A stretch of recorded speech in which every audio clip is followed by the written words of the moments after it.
నమస్కారం. Please do subscribe AP power news.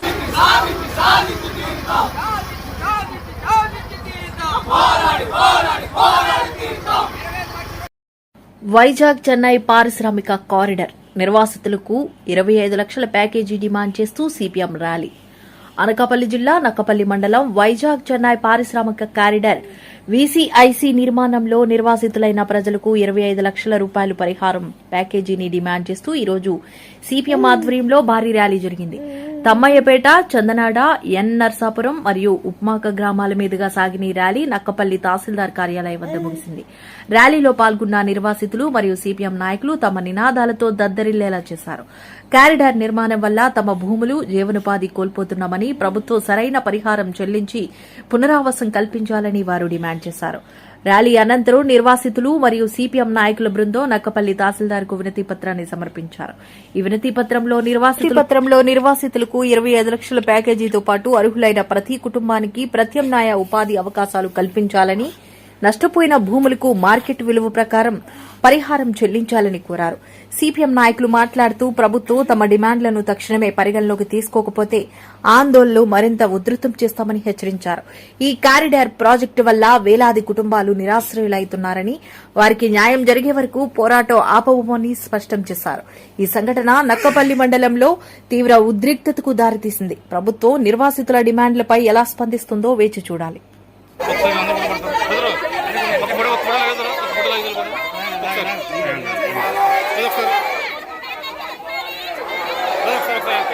Nakkapalli మండలంలో ప్రభుత్వం వారు ఏపీఐఐసి వారి ద్వారా వైజాగ్ చెన్నై ఇండస్ట్రియల్ కారిడార్ పేరుతో ఇప్పటికే రాజీపేట, బుచ్చిరాజపేట, చందనాడ, అమలాపురం, డిఎల్పురం రెవెన్యూ గ్రామాల్లో 4800 ఎకరాలు భూములు సేకరించడం అనేది జరిగింది.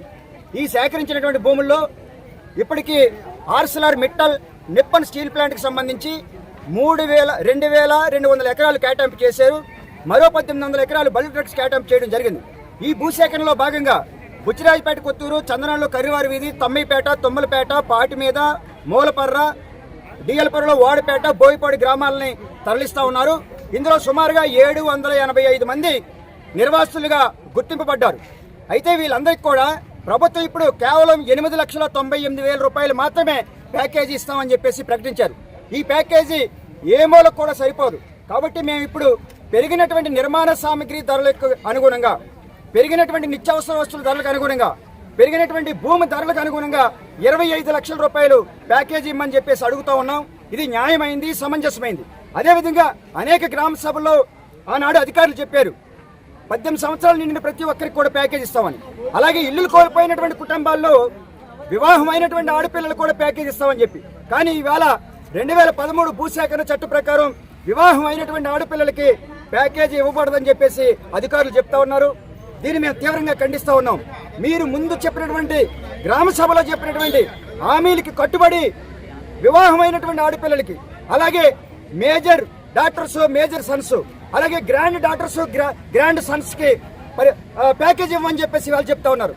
2013 భూసేకరణ చట్టం చాలా స్పష్టంగా చెప్తా ఉంది 18 సంవత్సరాలు నిండిన ప్రతి ఒక్కరికి ప్యాకేజీ ఇవ్వాలని.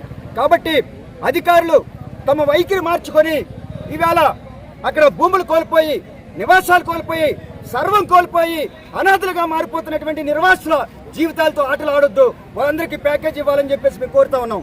అదేవిధంగా వాళ్ళందరికీ కూడా 6 కార్డులు ఇచ్చి పెట్టబోయే కంపెనీలో 12 ఉద్యోగాలు ఇవ్వాలని చెప్పేసి మేము కోరుతా ఉన్నాం. దీంతో పాటుగా హోం మంత్రిగా అభివృద్ధి కాబోతుంది.